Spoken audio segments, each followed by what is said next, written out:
8, 10, 14, 15, 21, 23, 24 এই সংখ্যাগুলির মধ্যে 3-এর গুণিতক কোনগুলি নির্ণয় করো। তাহলে এই সংখ্যাগুলির মধ্যে কোনটা কোনটা 3-এর গুণিতক হবে সেটা আমাদের বের করতে বলেছে। তাহলে এইটা বের করার আগে আমাদের জানতে হবে যে 3-এর গুণিতক, মানে গুণিতক বলতে কি বোঝায়। তাহলে গুণিতক বলতে বোঝায় 3 দিয়ে কোন সংখ্যাগুলিকে ভাগ করা যায়। 3 দিয়ে যে সংখ্যাগুলিকে ভাগ করা যায় সেই সংখ্যাগুলি হলো 3-এর গুণিতক।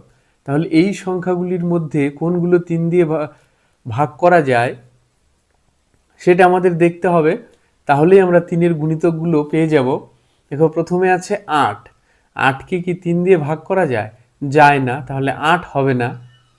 10, 10কে কি 3 দিয়ে ভাগ করা যায়? যায় না, তাহলে এটাও হবে না। 14, 14কে কি 3 দিয়ে ভাগ করা যায়? না, এটাও হবে না। এবার আছে 15, তাহলে 15কে 3 দিয়ে ভাগ করা যায়। তাহলে আমরা বলেছিলাম 3 দিয়ে যে সংখ্যাগুলিকে ভাগ করা যায় সেগুলিই হবে 3-এর গুণিতক। তাহলে যেহেতু 15 ভাগ করা যায়, তাহলে উত্তরে আমরা একটা সংখ্যা পেয়ে গেলাম হচ্ছে 15।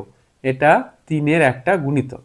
এরপরে আছে 21, 21কেও 3 দিয়ে ভাগ করা যায়, 3 7 21, তাহলে 21ও হবে একটা গুণিতক।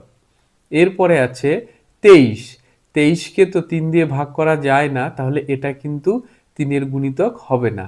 তারপরে আছে 24, 3 8 24, তাহলে 3 দিয়ে 24কে ভাগ করা যায়, 24টাও হবে 3-এর একটা গুণিতক। তাহলে এই সংখ্যাগুলির মধ্যে আমরা 15, 21 আর 24 এই 3টা সংখ্যা পেলাম যেটা 3-এর গুণিতক।